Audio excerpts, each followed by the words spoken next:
all over the world. And one student was in New Zealand. Mm-hmm. And we never did figure out what time zone that is. The poor thing could only watch recordings. That's really difficult. China would stay up late, but it's tough. Though it does bring people together in a way.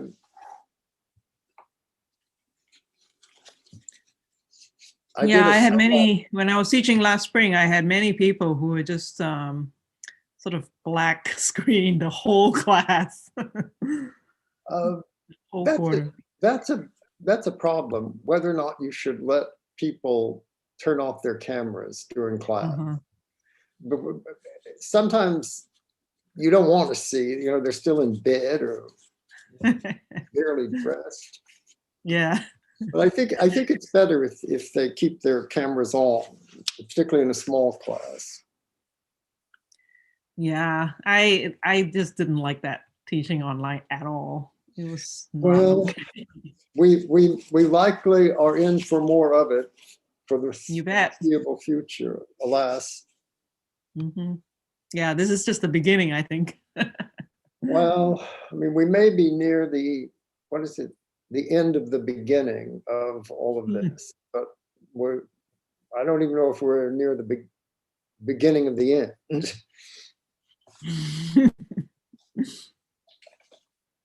Yeah, the museum, we have to prepare to forever from here on out, even when we get back inside the physical space, to always have some kind of digital electronic programming, because nowadays people are just asked for it, right? They got so used to always having both, the ability to come in physically and also to have some kind of online engagement. So that is the new normal. That's for sure.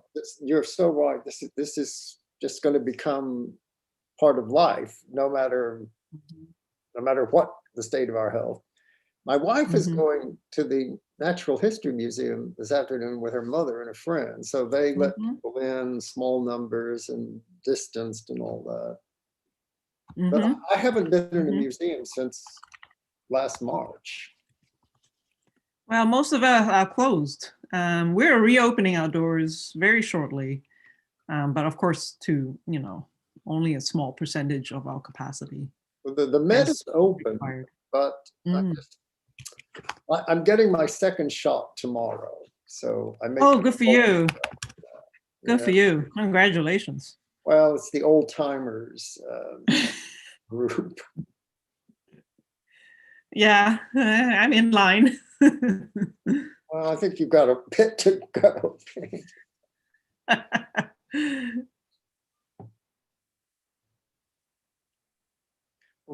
When I went to vote early in November, I got in line and somebody came up to me and said, "Oh, sir, would you like to join the seniors line?" And so, okay, maybe that would be faster. But then I ended up having to listen to all these grumpy old people. Should have stayed in the other. Well, did you get to vote faster? It wasn't that much faster. It was okay. The lines were all right by that day. Mm-hmm.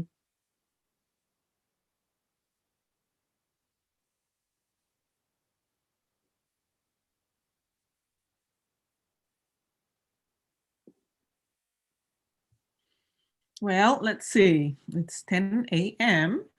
We can give people a few seconds to sign on. And I'll start in a couple of minutes. Okay.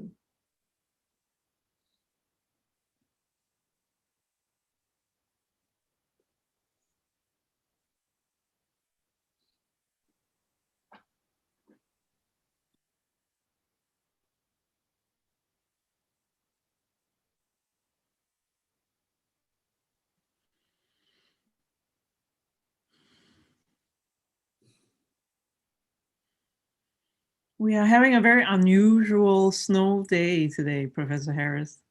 Oh, good heavens. Don't you think it's about time you call me Bob? Well. Really? Is it big, a blizzard? We rarely get this much snow. right? This is the most in several years. They call it a snowstorm. It's maybe about 6 inches or 8 inches.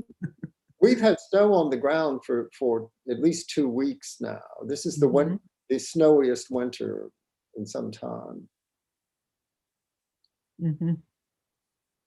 Well, it's so pretty out. I've almost missed the snow.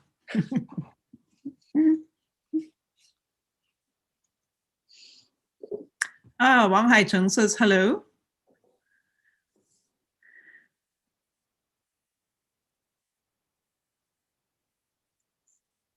So there's a goodly, I mean, we're all Princetonians. That's right.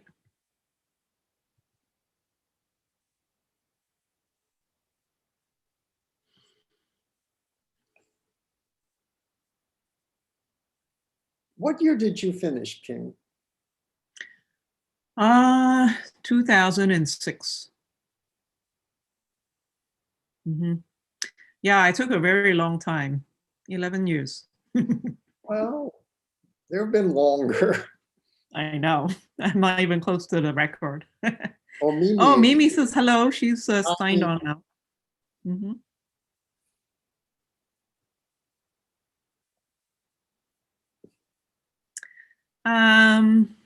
What do you say that I get started? Fine with me. Okay. Good morning. Happy Lunar New Year, everyone, to the Year of the Ox, for those of you. And welcome to the second installment of the winter series of virtual Saturday University at the Gardner Center for Art and Ideas. And that is together with our Saturday University partners, the Jackson School for International Studies at the University of Washington and the Elliott Bay Book Company. As you will remember, in this series, we are looking at the ways art and creative activity contributed to confronting crises in Asia while we face our very own social, political, economic challenges, not to mention the current pandemic. Before we begin, although we are meeting virtually, I would like to acknowledge that we are on the traditional homelands of the Duwamish and the customary territories of the Suquamish and the Muckleshoot peoples. As a cultural and educational institution, the Seattle Art Museum honors our ongoing connection to these communities, past, present, and future. We also acknowledge the many urban native peoples from many nations who call Seattle their home. First, some housekeeping. Some of you might be wondering about the recordings of our lectures. Last week's lecture by Tim Screech is recorded and now available on our YouTube channel. So you'll find this and other videos from the Gardner Center there. Just search for Gardner Center Saturday University on YouTube. And please feel free to type your questions at any time in the chat during the lecture. So maybe, as some of you are doing already, share where you are signing in from. Because we have folks joining us from all around the world. I'm honored to introduce today's speaker, Robert E. Harrist Jr., who is the Jane and Leopold Swirgold Professor of Chinese Artistry at Columbia University. He has published books and articles on Chinese painting, calligraphy, and gardens, as well as topics such as replicas in Chinese art, clothing in 20th century China, and contemporary artists such as Xu Bing. I have always admired Professor Harrist's deep erudition combined with a highly accessible writing style. In fact, his articles form the backbone to just about every undergraduate class I have ever taught. Professor Harrist, I should report back that the all-time class discussion favorite is your article, wonderfully titled Replication and Deception in Chinese Calligraphy. Today's talk is also about calligraphy, and it is a topic from a recent book, The Landscape of Words. This is a very impactful book. It studies the role of language in shaping perceptions of the natural world, and it was honored with the Joseph Levinson Prize in 2010. This is a distinguished award from the Association for Asian Studies, and the prize criteria is no less than, quote, the greatest contribution to increasing understanding of the history, culture, society, politics, or economy of China. And this is for books on all of China in all disciplines. So without further ado, Professor Harrist's talk for us today is Big Writing and the End of the Law, the Monumental Sutras of Shandong Province. Professor Harrist, thank you so much for joining us. Well, thank you, Ping. Let me get the screen shared. I can't do it while the other participants. Okay, now I can do it, I think. Okay.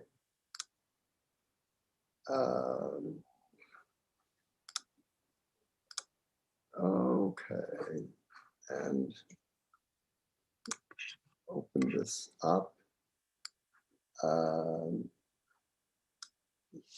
Wouldn't you know? Okay. Ah, that looks better.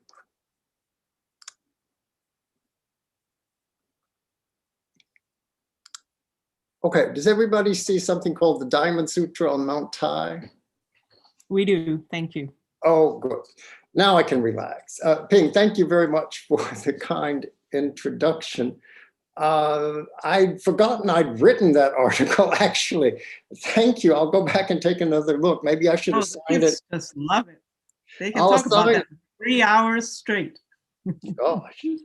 Well, I think the 3-hour discussion is more credit to you as the teacher than to the reading assignment, but it's nice to know. So it's a lot of fun to be joining you, to be talking to people all over the world about a topic that remains dear to my heart, even though it's one that I've been talking about for a long time. And it always makes me want to go back to China. And I hope for all of you that once we're past the health crisis, you'll have a chance to travel again. And that one of the places you'll go is Shandong Province, where all of the inscriptions I'm going to talk about today can be found. Now, those of you who've already traveled around China surely remember seeing very large characters carved on famous mountains.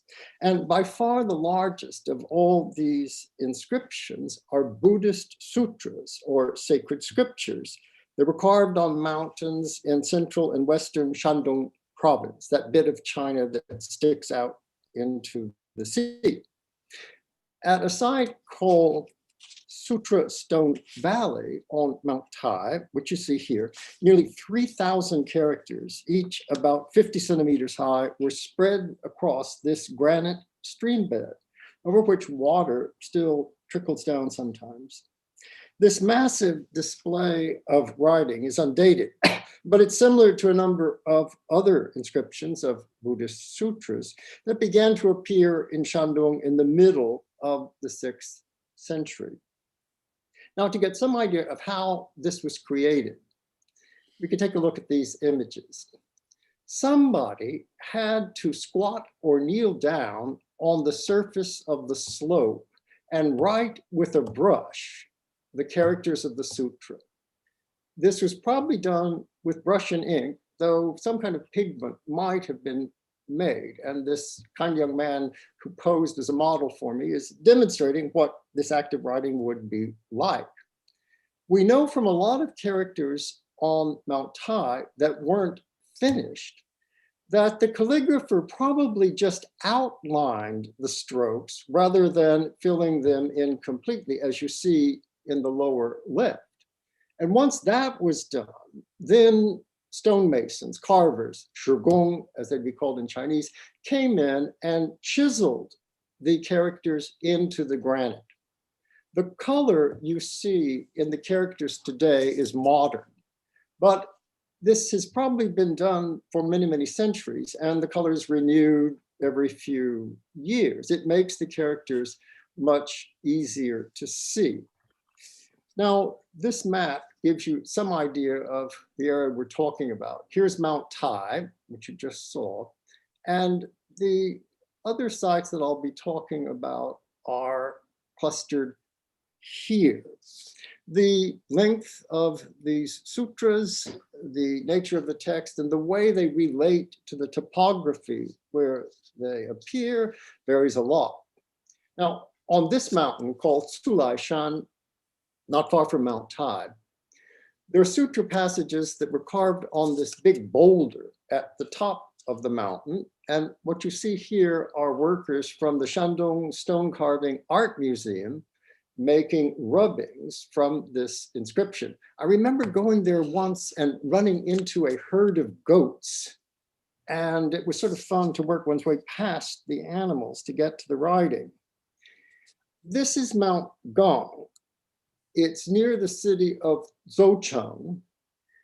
And on this mountain, the approach to inscribing the sutra is a little different. The text is on separate boulders going up the mountain. And to read the sutra, you have to walk up, studying each stone as you go to follow the sutra text. This is a place called Mount Ge that's east of Zhoushan.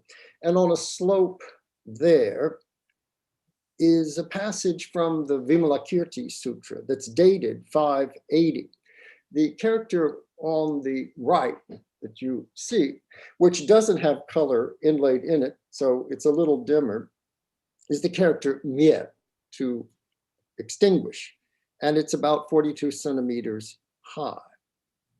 And here's the mountain I'm going to be focusing on this afternoon, Mount Tie, or Iron Mountain, which is actually a little hill just to the north of downtown Zhoushan. Now, these sutra inscriptions can inspire all sorts of questions. Who carved them? What are they for? What did the donors who paid for these sutra transcriptions hope to achieve by spreading these characters across the landscape? Focusing on Mount Tie, I'll try to offer a few answers to questions like these. Some of the answers will be speculative, owing to the nature of the evidence that survived. Then I want to turn to an issue raised by these inscriptions.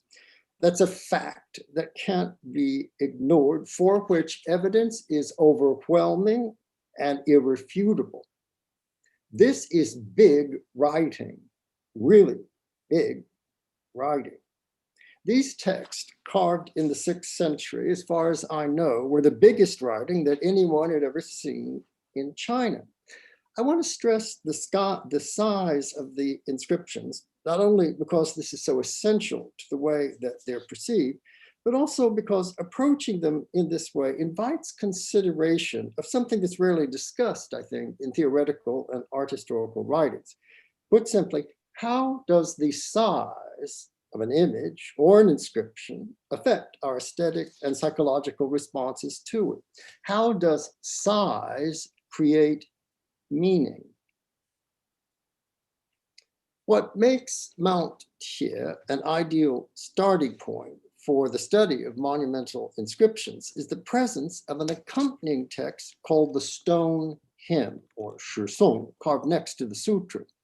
This not only records the names and aspirations of the donors and the identity of the calligrapher who transcribed the text, it illuminates also how the value of the monument was seen to depend on the excellence of the calligraphy and on the format in which the writing was presented, on a scale unprecedented in Chinese history. Mount Tie, as I said, is a small granite hill just outside Zhoushan, and it's now part of a public park. The slope on which the calligraphy appears is enclosed by a fence built in modern times and by narrow steps cut directly into the rock. Within this fence are 3 texts: the long sutra passage, a list of names known as the inscribed record, TG, and the stone hymn carved just to the west. This schematic drawing you've been looking at just indicates the relative positions of the three areas of writing. The longest is a passage from the Daji Jing, or Great Collection Sutra. This transcription originally consisted of 446 characters arranged in 16 columns. The individual characters, some of which you see here on the left, range in size from 40 to 60 centimeters in height. The carved passage comes from the chapter called Sea of Wisdom Bodhisattva, and is structured as a series of definitions of a state of heightened awareness called the Bodhi mind. As expounded by the Buddha Shakyamuni, these increasingly abstract principles culminate in a string of negations and double negations. That which is formless is called the form of non-rebirth. The form of the formless is called the form of non-extinction. Non-rebirth and non-extinction are called the formless form. If one sees non-rebirth, non-extinction, non-abiding, non-unity, non-duality, non-wrath, non-striving, and non-existence, and if one knows that the Dharma, or the true law of Buddhist teachings, this is called true nature. This is called real nature. This is called Dharma nature. Now, I could go through that again if you'd like, but I think you got the idea. Below the sutra is the inscribed record, which was partially destroyed during some work at the site in the 1960s. And it's best studied in rubbings like the one displayed here by Mr. Lai Fei of the Shandong Stone Carving Art Museum in Jinan. The inscription lists the names of 3 donors, people who helped pay for the sutra project, who held office in the local area, which encompassed Zhoushan in the 6th century. And the text records also that the sutra was transcribed, that it was written out on the rock by someone called Seng'an Daoyi of Donglen, and that's his name right in the center of the big rubbing. The stone hymn, or Shi Song, consists of over 600 characters, averaging about 22 centimeters in height. You see here a rubbing being made from the inscription. The text is by an unidentified author and includes a prose introduction, followed by a hymn or song in rhymed 4-character lines. The date given in the stone hymn for the completion of the big sutra transcription corresponds to September 23rd, 579. The text states that the calligraphy for the sutra was done by Master An, and records also that the donors were members of a prominent local family headed by a man named Kwang Zhe. Now, you might wonder, what do the curators at the Stone Carving Art Museum do with these massive rubbings once they're finished?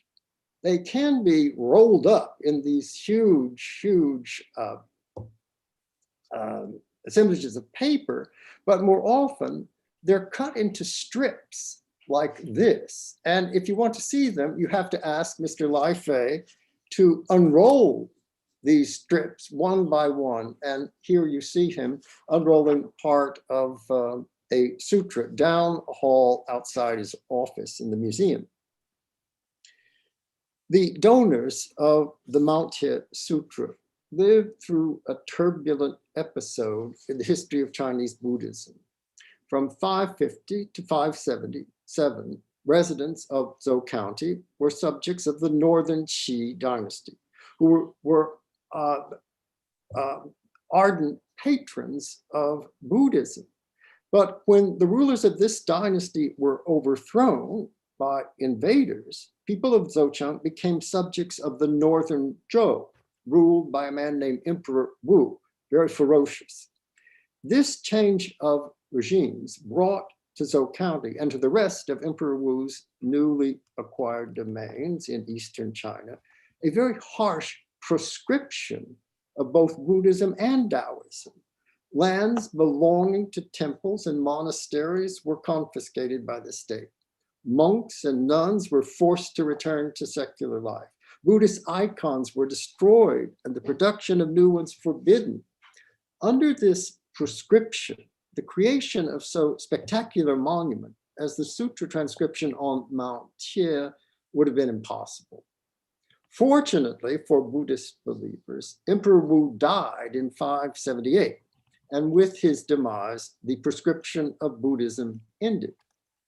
In spite of this favorable turn of events, Emperor Wu's attack on Buddhism had given ominous tangibility to what had been an abstract theological concept circulating among 6th century Buddhists.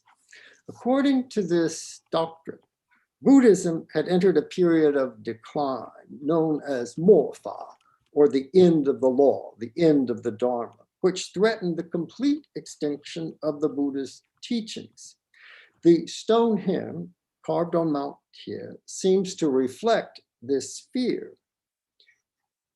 A passage reads, "From today's completion of the carving onward, should it meet with disastrous fire, it will not be consumed. And should it encounter a destructive wind, it will endure.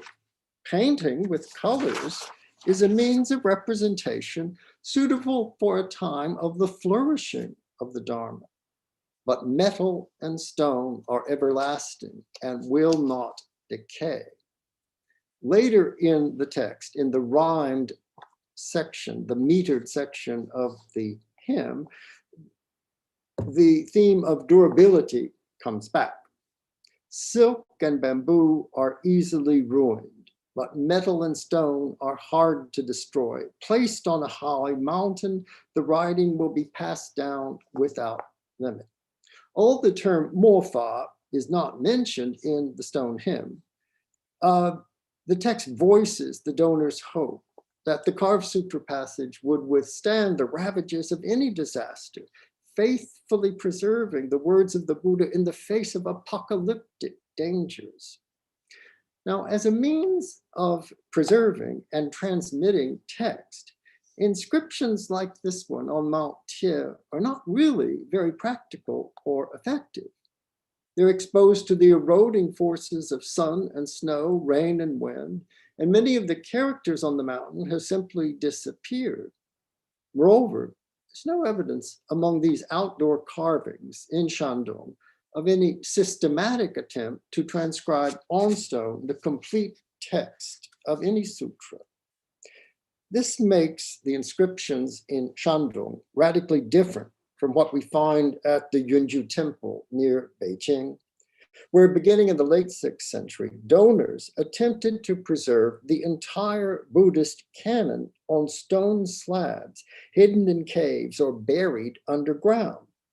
One has to conclude that preserving text in the age of Mofa and transmitting them to future generations cannot have been the only goal of the donors of the outdoor carved sutras in Shandong. Like other expressions of Buddhist piety, the carved text could serve multiple functions and produce multiple effects. Most fundamentally, the act of having a sutra transcribed in any form, like the act of producing a Buddhist image, was a means through which the donors acquired karmic merit for themselves or for others. Big sutras presumably generated lots of merit. The production of a sutra also brought into existence an artifact, which, like an image or a relic of the Buddha's body, could become the object of worship. We know that in India, Central Asia, and China, Buddhist sutras were treated with veneration, owing to the belief that the words of the Buddha in any form were embodiments of his presence. This is the message of a passage from the Diamond Sutra carved on Mount Tai, which you see again. This passage reads, "Wherever this sutra, or even 4 lines of it, are preached, that place will be respected by all beings as if it were the Buddha's own relic mound. Wherever this sutra is kept, that place is to be regarded as if the Buddha or a venerable disciple of his were present. The spot of earth Where this sutra will be revealed, that spot of earth will be worthy of worship by the whole world, worthy of being saluted respectfully, and worthy of being honored by circumambulation. In the case of the inscribed sutra on Mount Tai, the phrase, "this spot of earth," should be read indexically as a self-referential label affixed to the granite surface of the mountain on which the sutra was carved. To understand that this is sacred ground, we need only read the text it bears. Images or buildings were not needed to produce a locus for worship. The words of the Buddha placed on Mount Tai were enough. The same may be said of all the sites of carved sutras on the mountains of Shandong. If, as the Diamond Sutra announces, the place where a sutra appears should be considered sacred, how did 6th century Buddhists respond to the carved text? Historical and literary sources offer a few glimpses of sutra worship in medieval China. A book titled Record of the Buddhist Temples of Luoyang from the year 547 describes collective veneration of sutras at the Baima Si, or Temple of the White Horse, in Luoyang. Scripture cases housed in the temple have survived until this day. To them, incense was often burned and good care was given. At times, the scripture cases gave off light that illuminated the room and hall. As a result, both laymen and Buddhist devotees reverently worshiped as if they were facing the real Buddha. Buddhist miracle tales also refer to the worship of sutras that displayed numinous qualities, including an instance in which sutra text placed in a private home produced a miraculous visitation of heavenly monks. Accounts of the veneration of sutras in portable formats give us some clues about the forms of rituals that might have been performed on Mount Tai or at the foot of Mount Tie beneath the passage from the Great Collection Sutra. Although recognizing the danger of projecting onto the past assumptions based on contemporary observations, I suspect that the scattered evidence of medieval worship of sacred writing that we glean from textual sources could be supplemented by knowledge of Buddhist practices in our own time. Take, for example, what you see on the left.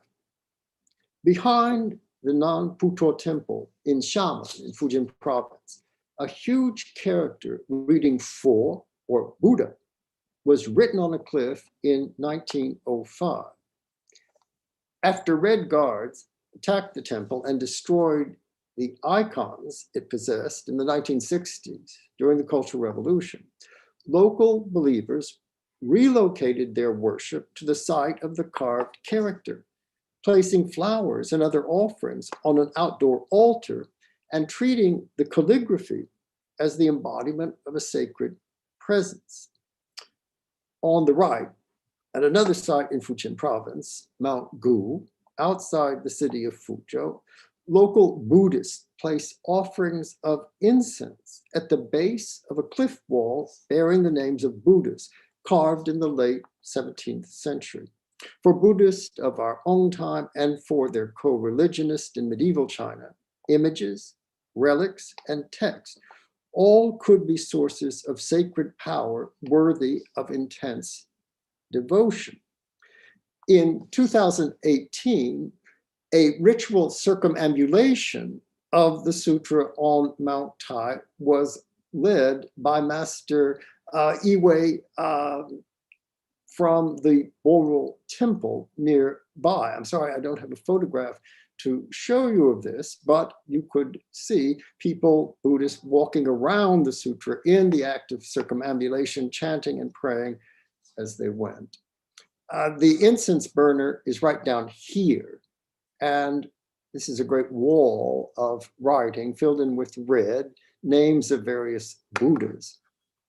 And that's my mother-in-law looking up at them. It was so nice that she wore green that day. It created a nice complementary relationship with the red.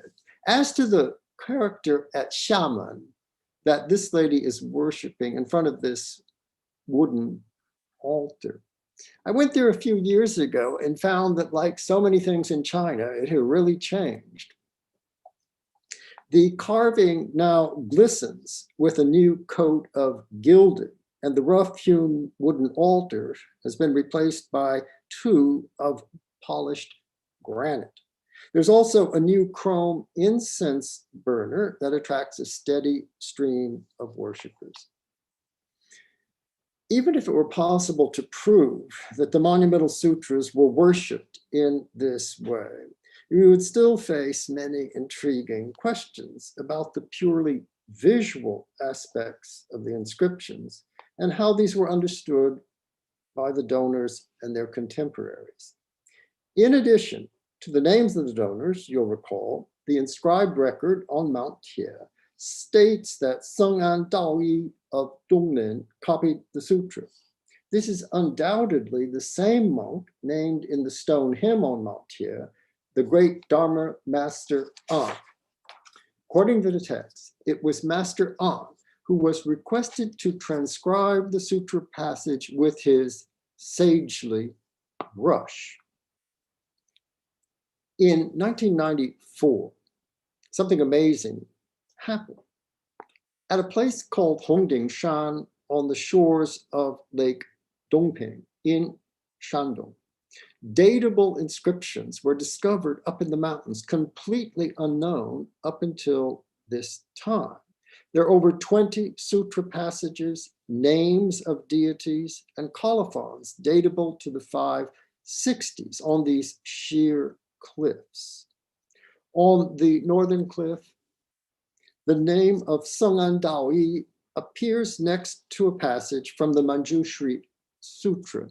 Here's his name and transcription down below. Unfortunately, owing to the erosion of the stone, the characters are most easily read in the form of rubbings, like this one being examined at an exhibition in Shandong. Approximately 50 meters to the west of the sutra passage you just saw are four massive characters, each about 2 meters high. They read Great Vacuity King Buddha, Da Kong Wang Fu. Adjacent to this name is a smaller inscription that identifies the big characters as the writing of Seng An Daoyi. The white powder you see that's been inlaid in the characters is just temporary to make them easier to see. Now, with these discoveries at Hongdingshan, a remarkable art historical phenomenon emerged. Even when the inventory of carved text is limited to those signed and specifically identified as his work, in terms of the number of extant characters and in terms of the square meters they cover, more traces of calligraphy carved on stone survive from the hand of Seng An Daoyi than from the hand of any earlier identifiable calligrapher in China. If you know some other cases, please let me know, but I think this really is a remarkable fact. The abundance of inscriptions from his hand and the florid praise of Seng An Daoyi found in the stone hymn on Mount Tie all indicate that he was a major figure in Buddhist communities in Shandong during the decades of the 560s and 570s. But in spite of his prominence, no references to this monk have come to light in any written historical sources, and his existence is known to us only through the inscriptions that bear his name. Details of his life and career probably won't be clarified unless new sources turn up. Shifting from the question of who this man was to the question of how his calligraphy was assessed, we're actually on firmer ground, thanks to the content of the stone hymn. The text is unsigned, but the respectful appellation Master An, used to refer to the monk, as well as the glowing assessment of his calligraphy, both indicate that the stone hymn is in the voice of a third person speaking about Seng An Daoyi, rather than in the voice of the monk referring to himself. After naming Seng An Daoyi in the prose introduction and alluding to his sagely brush, The author of the text lavishes praise on the monk and his writing in the following words. Studying the master's treasured brushwork, it can be assigned the highest rank. It clearly surpasses Wang Shizhi and Wei Yin, and marvelously goes beyond Zhangzhi and Zhongyou. Like a dragon coiling in the mist, like a phoenix leaping in the rosy clouds. This passage specifically proclaims that the calligraphy of Sangandawi surpassed that of four canonical masters of the Han, Wei, and Eastern Jin periods, Zhangzhi, Wei Yin, Zhongyou, and Wang Shizhi, the most famous of all calligraphers in Chinese history, represented today by copies like this letter in the Art Museum at Princeton University. In ranking the merits of these calligraphers, the author of the Stone Hymn engages in the same enterprise of aesthetic evaluation embodied in works of calligraphy criticism of the 5th and 6th centuries. And the figurative language in which the calligraphy of Sangandawi is praised derives from the same tradition. Take the lines, like a dragon coiling in the mist, like a phoenix leaping in the rosy clouds. This echoes, in particular, phrases attributed to the art-loving emperor of the 6th century, Liang Wudi, who used these words to describe Wang Shizhi's calligraphy. Like a dragon leaping at the gate of heaven, like a tiger crouching in the phoenix tower. This is the very phrase quoted by the much later Qianlong Emperor in the 18th century, next to the copy of Wang Shizhi's writing. Here is the dragon leaping at the gate of heaven, the tiger crouching at the phoenix pavilion. You got to hand it to Qianlong. He really had a lot of chutzpah to put his calligraphy directly across from that of the man regarded as the greatest calligrapher of all time. Read in its original position on Mount Tie, the stone hymn was intended to enhance the value of the sutra inscription, like an admiring colophon. And it does so by importing the language of connoisseurship and aesthetic evaluation into the domain of Buddhist devotional art. Although the author of the stone hymn is unknown, the ideas expressed in the text must have accorded with the wishes of the donors and must have reflected their own vision of what they had achieved. Not only had they succeeded in preserving and making accessible to all a precious Buddhist scripture, they had presented the text to the world in calligraphy that they were willing to claim surpassed in beauty that of any writing from the past. Now, whether or not the calligraphy surpassed that of Wang Shizhi, I'll leave to connoisseurs to decide. But its quality must have been a source of satisfaction to the donors and an important element of what made sponsoring the sutra transcription a meritorious deed. But the donors had even grander ambitions. The stone hymn proclaims that they decided to prepare the stone to depict a stele, making brilliant its ordinary substance. 6 dragons encircle it above, their mouths flowing with 5 colored clouds. Double tortoises are entwined below, their carapaces supporting the carved text. Now, what's this all about? The donors are saying that they're going to turn the mountain into a stele, into a monument like this, a type of monument that long predates the arrival of Buddhism in China.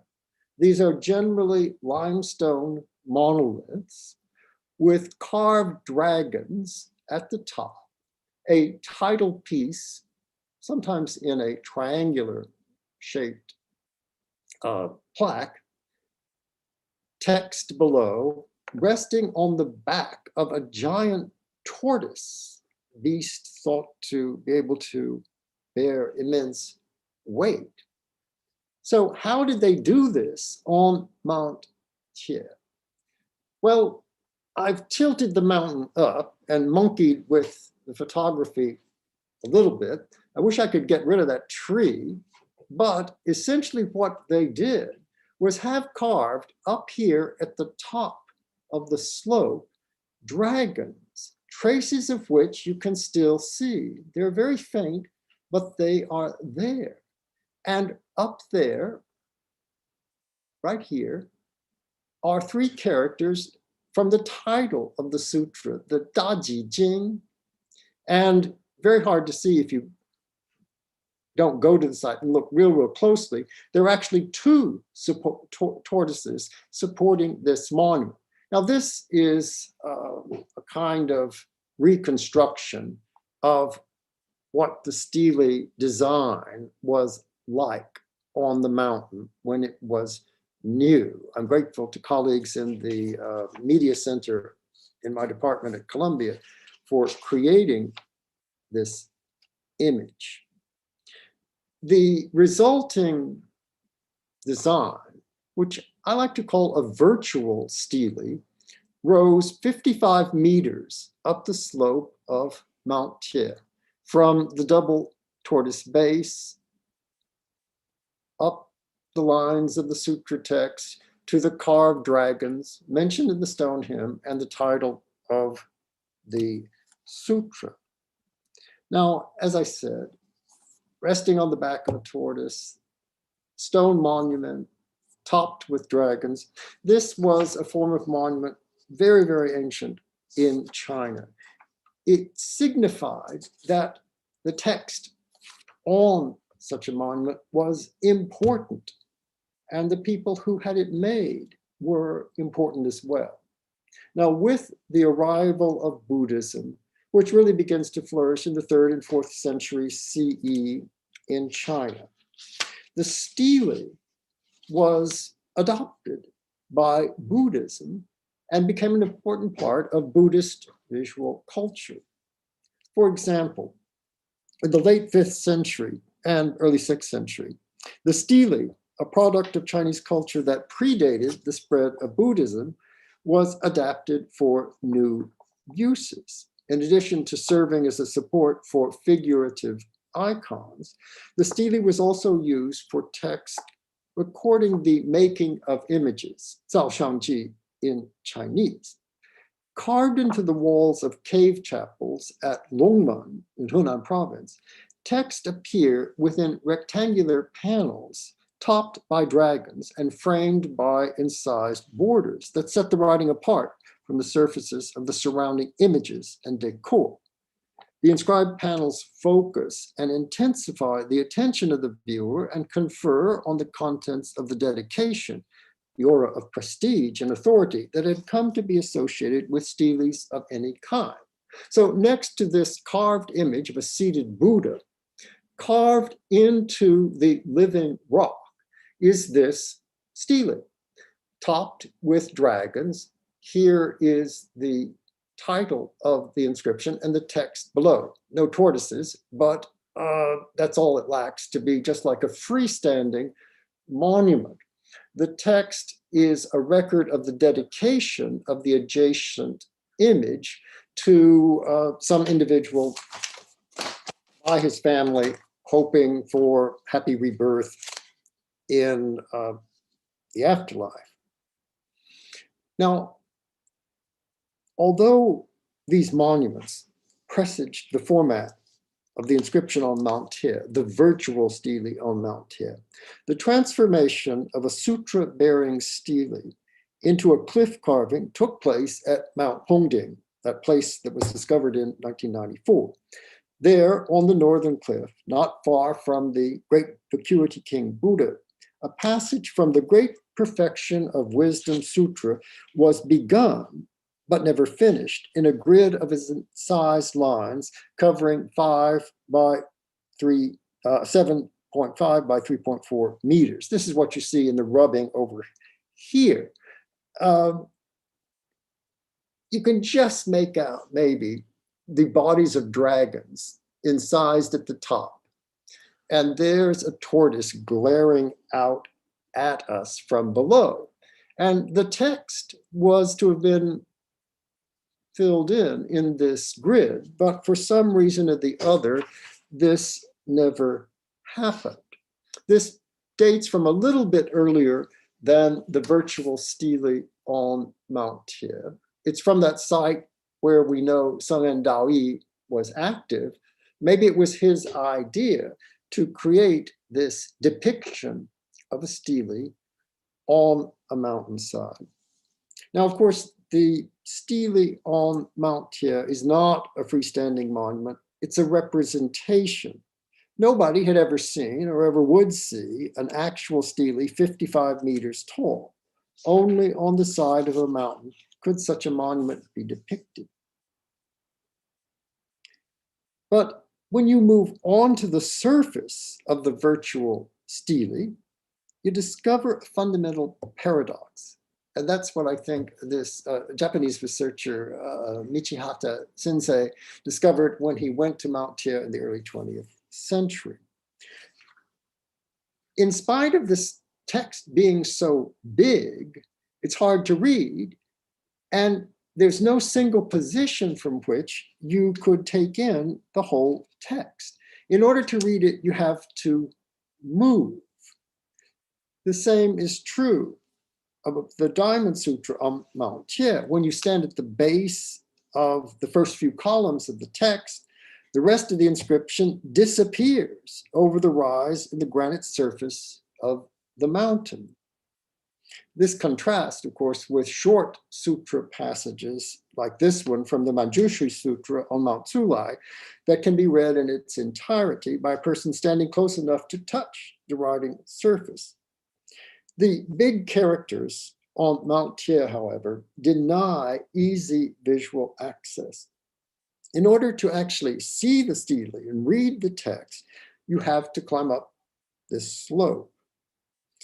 And I think it's the text itself that lures the reader up the long column of characters, asserting physical and linguistic control over all who attempt to make sense of the writing. It's possible, of course, to argue that the donors never intended the sutra to be read. But we know from examples of sutras hidden inside statues or sequestered in other inaccessible places that the efficacy of sacred text and the merit conferred on the donors by their creation did not depend upon access to human eyes. In the content of 6th century Buddhism, a monk or a well-educated layman interested in studying a sutra had access to text in more convenient formats that did not require climbing a mountain to see. Nevertheless, for any literate person, any writing induces an almost irresistible compulsion to read. Once we see the characters that are visible at the bottom of the virtual stele on Mount Tie, we want to know what lies above. The designer of the Mount Tie inscription knew this, I think, and provided a route up the slope in the form of an empty column, here that you see in the center of the drawing. It's about 1 meter wide. It separates the 8th and 9th columns of the sutra passage. Like an aisle running the length of a cathedral nave, the empty space leads from the base of the stele to the top, allowing for a journey upward without the necessity of disrespectfully stepping on the sutra. And on Mount Tie as well, the transcription of the Diamond Sutra is divided up by empty spaces between columns that create multiple aisles. The trick is you have to go up the slope and then read the characters walking downhill backwards, and then start again and go back up to the top to read the next column and do it all over again and again. And it can get really confusing. Even with the help of the aisle on Mount Tie, right down the middle, which I just showed you, you can become lost in the text, literally and metaphorically. You lose track of what is where. I believe this is what happened to the famous Qin Dynasty epigrapher and scholar Huang Yi, who appears to have been the first person to record the Mount Tie inscription. In an album of paintings dated 1797, Huang depicted several sites in Shandong that he had visited, including Mount Tie, which you see here. Inscribed next to his painting on the left is his description of the mountain, which reads in part, Mount Tie is about 3 li outside the northern gate of Zhoushan. On its cliff, a Buddhist sutra is carved. The characters are about 1 foot across. Above is a title piece in seal script consisting of the 2 characters stone hymn that are about 2 feet in diameter. Following the sutra are slightly smaller characters of 5 or 6 inches. The cliff is steep and slippery, and to make rubbings of the characters was difficult. In fact, the large seal script characters that Huang Yi mentions are not above the sutra passage, serving as a title piece. They're nearly 20 meters below and to the left. Here, you see them in rubbings like those Huang Yi made. They're above the stone hymn, as shown in the drawing. Although Huang Yi made rubbings of all the characters on Mount Tie, even this veteran scholar of epigraphy could not overcome a difficulty posed by the scale of the writing. How could any set of rubbings, which reproduce the carvings in their actual size, in columns over 30 meters long, be displayed for careful study? Relying on his memory, Huang Yi got a little confused. But it wasn't just the antiquarian scholar who became confused by the gigantic scale of the writing. The monk Sung Daoyi, the writer of the sutra inscription on Mount Tie, also got lost. At the beginning of several columns, characters appear that were already transcribed at the end of the preceding column. We don't know for sure how these mistakes came about, but it seems likely that after completing one column of writing, such as this one, Sung Daoyi took a break or knocked off for the day, and then starting afresh, back up at the top of the slope, he simply forgot or didn't check where he'd left off during his previous session, and repeated passage of the sutra that really doesn't make any sense semantically, but seems to be just a kind of lapse created by the difficulty of producing such a huge piece of calligraphy. The scale of the writing, the size of the virtual stele is just too big to manage. It's a paradoxical truth about large monuments, images, or inscriptions that the closer we get to them, the harder it is to grasp their true extent. In his discussion of viewing the pyramids, Immanuel Kant once observed that if the viewer gets close enough to discern the individual tiers of stone, apprehension of the vastness of the entire structure is lost. On Mount Tie, we have no choice. If we want to read the text, we have to get close to the surface of the mountain. As we trudge up the slope to read the individual characters, our eyes can only scan a few at a time, losing sight of the overall length of the columns.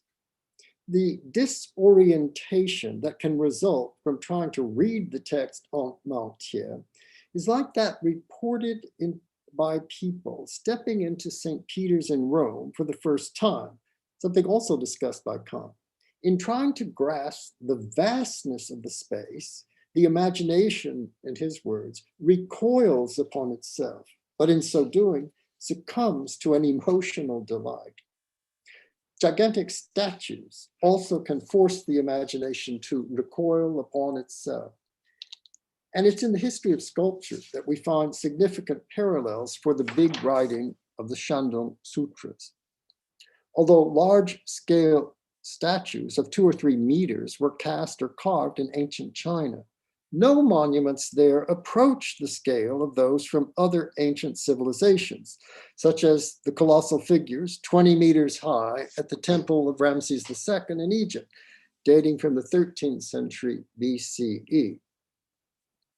Sculptors in China did not produce monumental likenesses on that scale, but they did manufacture huge numbers of similar objects, such as the life-size terracotta soldiers buried underground to guard the tomb of the first emperor. As Professor Lothar Lederosa has shown us, the use of modules and mass production yielded vastness of scale through replication, rather than through the absolute size of a single colossal work. The first images in China that approached the scale of the Egyptian rock-cut temples were giant Buddhist icons of the 5th century, carved at Yungang in Shandong Province. The most familiar monument at this site is the Great Buddha of Cave 20, over 13 meters high, smiling benevolently over the landscape. This view is misleading, however, since the Colossus was originally inside a cave chapel, the front wall of which has fallen away. It was further hidden by a wooden frame structure outside the cave, also long since gone. Here's another paradox of Giantism. No one viewing the image in its original setting would have been able to see it in its entirety, forced by the architectural space to look at the statue close up, like someone sitting in the front row at the movies. A viewer could never see all of it at the same time. Even without knowledge of the cultures that produced them, a viewer of colossal monuments senses that in addition to whatever other meanings they were intended to convey, they and the people who had them made were important. Within the context of medieval Chinese Buddhism, big images or big texts glorified the deities and beliefs they embodied, and they generated, we assume, large volumes of merit for the donors. What's fascinating is that it was Buddhism, and rather than any other religious or ideological system, that inspired the largest images and the largest writing produced in pre-modern China. It was, after all, sutras, not the Confucian Analects, that were emblazoned on mountains. Musing on this phenomenon should take into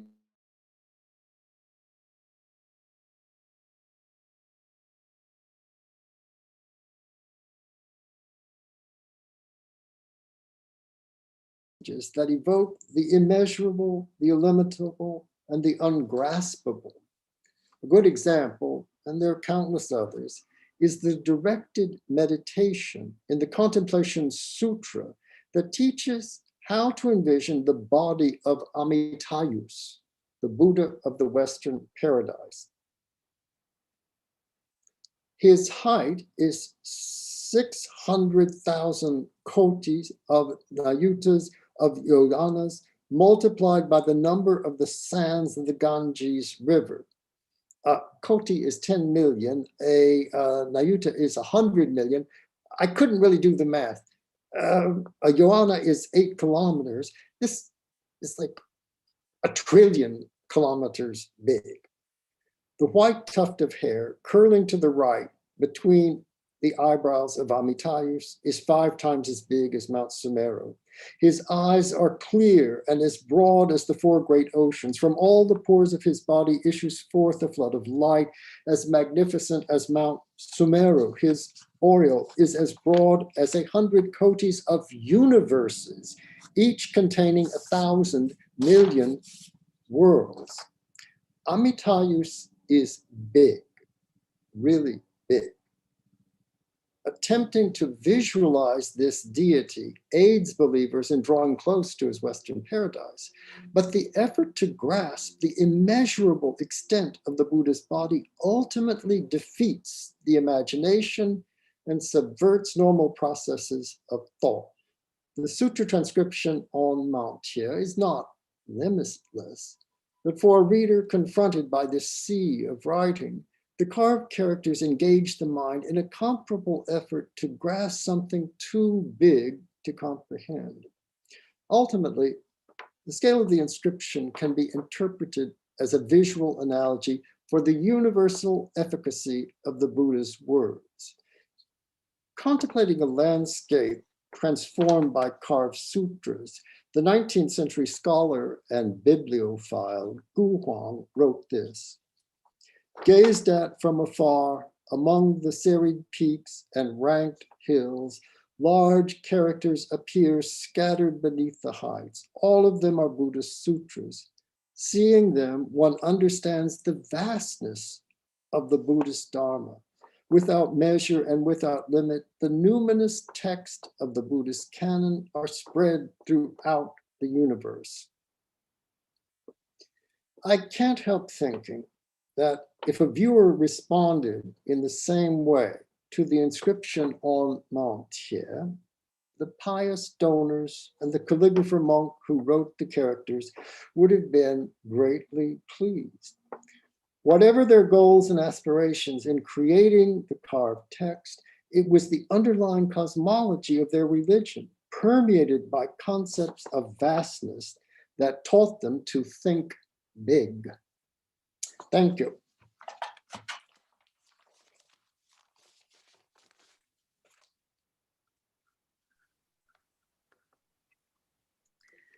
Thank you, Professor Harrist, for that fascinating talk. So very interesting. And I think everybody has many questions. Let me present some of those questions to you, if you don't mind. Since I am the moderator, I get to ask the first question. Actually, Mimi and I have very similar question, which is about, the who made what, the division of labor. So my question is that, did Sun Daoyi himself trudge up Tieshan to write in ink first? And maybe that is such a physically arduous thing that perhaps that accounts for the misquoting. And Mimi also wants to know, what is this division of labor in this creation in stone? Mm-hmm. Well, of course, nobody wrote that down, but there's good reason to believe that at least at some point, this monk really was there on the mountain with a brush writing the characters. Now, did he write every last one? Probably not. You might imagine something like a Sangandawi brand of calligraphy that his followers or assistants, other clerics, had mastered. People who have studied the Diamond Sutra on Mount Tai with the greatest attention claim that they can detect different hands in the characters. But the style is really quite uniform. It's a kind of very bold, slightly rugged clerical script. And the consistency between various sites, those signed by Sung Dawi and others that weren't signed, but look really close, suggests a kind of regional style that maybe was invented by this man and then practiced by others as well. And I continue to believe, though I can't prove it, that yeah, he was there on site, and he did at least some of the writing. The identification between him and his brush, his sagely brush, and the quality of the monument seems so important to the donors on Mount Tie, where we had that colophon or stone hymn, that you really have to imagine he had to be involved. It could be like a Renaissance workshop in which assistants lay in the background, and then maybe the master comes in and does the faces. I suspect Sung Dawi may have begun the writing, and then parts of it were continued by assistants. And then, of course, that's just the first step. Then there has to come the Shigong, the carver, who, following the outlines of the characters, engraves them into the surface of the stone. And this is a big topic, relationship between brush and chisel. Lu Wen has written a lot about this, this aspect of stone carving. So there are a number of people involved. It's a very complicated process. Somebody has to pay for it all. It's probably inevitable that there needs to be a monastery nearby as a kind of base camp for this kind of project. So these are great collective efforts. Mm-hmm. Not to mention this incredibly quirky calligraphy style. It's very fascinating to see it in such huge scale. Since you mentioned the Renaissance, you have a whole series of questions about comparative practices. Somebody wants to know whether Ashoka's pillars in India, 3rd century BC, might have been an inspiration for Buddhist Chinese steles. Also, the related, slightly later idea that perhaps there is this concept that the halo in Renaissance art was inspired by Alexander the Great's return from Pakistan. Mm-hmm. So could some of these sort of concepts of going back and forth, like relic veneration, such as practice in the Romanesque period, using bones and other things as relics, be related to cross-cultural transmission? Sure. Maybe to pin down a few things. Of course, the sutras came from India, and the idea that sutra was like a stupa, a relic mound, comes directly out of the text. The Diamond Sutra on Mount Tai was translated by Kumarajiva in the 4th century. And this is a phrase in Sanskrit that's received a lot of attention from scholars like Gregory Chopin. And the idea certainly comes from outside. But the production of massive text on stone, I don't know that this was done in India. This seems to be a Chinese specialty. Huge statues like those, alas, now destroyed at Bamiyan, prefigure things that happen in China, or they're rather close in time to the Yungan statues. So ideas of bigness, yes, came in some ways with the religion from India, Central Asia. But I can't explain really why nobody ever thought to carve the Analects on a mountain. That's a pretty important text. There's some Taoist text, but nothing as big as these Buddhist inscriptions, and nothing so widespread. So I think that there are many possibilities for cross-cultural connections. It's probably India and Central Asia where one would look most intently for these links. Mm-hmm. Here's also about sort of comparative practice, maybe a more difficult question. Somebody who was reminded of an article by Gregory Smits that mentions a phrase, the mandalization of space. That is understanding of a divine power grid where mountains and waterways, islands, and geographic features are relays or way stations. Mm-hmm. So I'm wondering if you see any relationship between these mountains and the sutras are inscribed as something seen through this view. The article is called "The Conduits of Power," and this is talking about Japan's earthquake. Well, there's a very nice article by a German scholar, Claudia Wenzel, about the sutras creating a sort of sacred geography. However, I don't know that anyone has established the kind of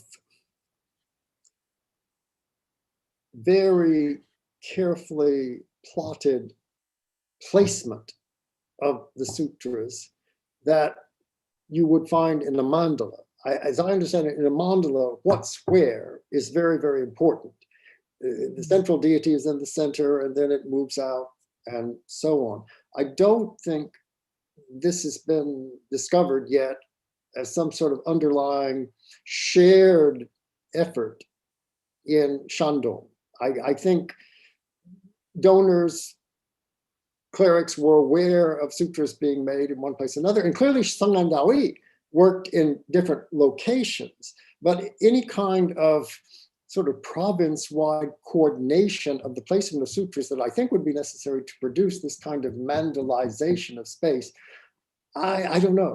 I don't know. I mean, they keep finding things, and everyone should know, of course, about the great project documenting these inscriptions being carried out at the University of Heidelberg by Professor Lederose and his team. They published several volumes of reproductions, transcriptions, analyses, topographical maps, laser photography, photographs taken from the air. It's astonishing. And these are being published by Hangzhou University Press in conjunction with the Wissenschaft Academy in Heidelberg. This is really going to be one of the great landmarks in the study of Buddhist art. That's really fascinating. I even remember somebody was studying the possibility that town tombs were arranged according to the shape of star charts. Well, why not? So yes, perhaps there are certain things the super big picture will show us that we don't already know. Somebody actually has a question about whether drones have been employed to help read these steles. You know, I heard a report of a balloon ascent to take a photograph of the Mount Tie inscription. And when I first heard this, I misunderstood. I thought that Professor Lederose himself had gotten into a hot air balloon and gone up above the mountain.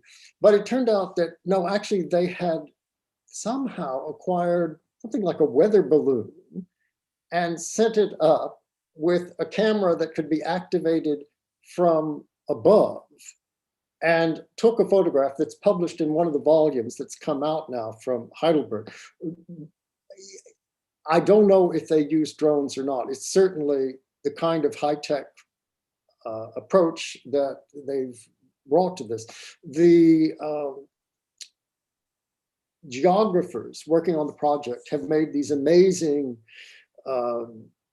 topographical maps of the sites of the inscriptions. And they use laser beams and all sorts of stuff. I really don't understand how they do it. But they have tried to take aerial photographs of sites like Mount Tie to get a sense of the shape of the stele, the virtual stele. Mm-hmm. I'm glad to hear it was the camera that went in the balloon and not Professor Lederose. Yes, though he probably would have enjoyed it. You know, he took flying lessons while he was a visiting scholar in Princeton in his early days.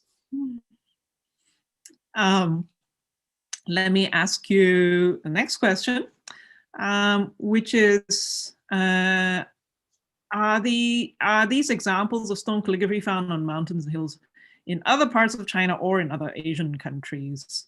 And Wang Haicheng has a very specific question, whether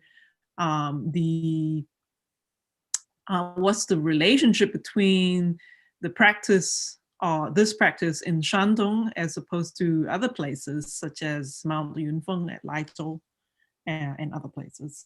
So I guess the broader question is the connection between Shandong and other places. As to the carving of Buddhist sutras in stone, this was carried out in various parts of China, in Hebei province, in Shandong, and in Sichuan as well, where Professor Lederose's team has worked. These are the most important areas. But I think that one needs to see this within the larger phenomenon of this passionate desire to write on nature in China. And that is something you see everywhere. There is no famous mountain in China that isn't inscribed. When you go to such a mountain in China, you don't just climb it, you read it. And I'm inclined to think this is something unique to China. I don't know of any other place. There may be some inscriptions like this in Korea, I'm not aware of. I don't think this is a big phenomenon in Japan. But the idea of writing on nature, almost like stamping seals on paintings or writing colophons for hand scrolls, it's really extraordinary. Everywhere you go, as you well know, you see these inscriptions. They become more and more numerous, really from the Song dynasty on, but it goes way, way back into ancient Chinese history. So the sutras are part of a larger cultural phenomenon that may be something unique to China. Mm. I think maybe we have time for just one last thing. Somebody would like you to please repeat if one sees non-extinction. I don't mind a repeat of that too. It's quite the puzzler for one's brain. May I make a suggestion? Send me an email and I'll send you the whole text. Just click, click, click, Columbia University, Harrist. You'll have me. I'll send you the text. Professor Harrist, thank you so very much for both a very stimulating talk and also for your kind answers to everybody's questions. I would like to draw this session to a close at this point. So first of all, thanks very much for all your effort this morning, and for next week, same time, same place, please join us at the Virtual Saturday University for a talk titled The Missing Pages from Genocide to Justice, a talk by Hegna Wattenpug, who's investigating the biography of a medieval Armenian Gospels manuscript. So I hope to see all of you there. So Professor Harrist, thank you so much for joining. Thank you. Thanks to Xiaojin and to somebody who's calling me and I don't want to be called. Thank you. Thanks to Xiaojin and to Kevin for their help. It was a lot of fun. Stay well, everybody. Thank you.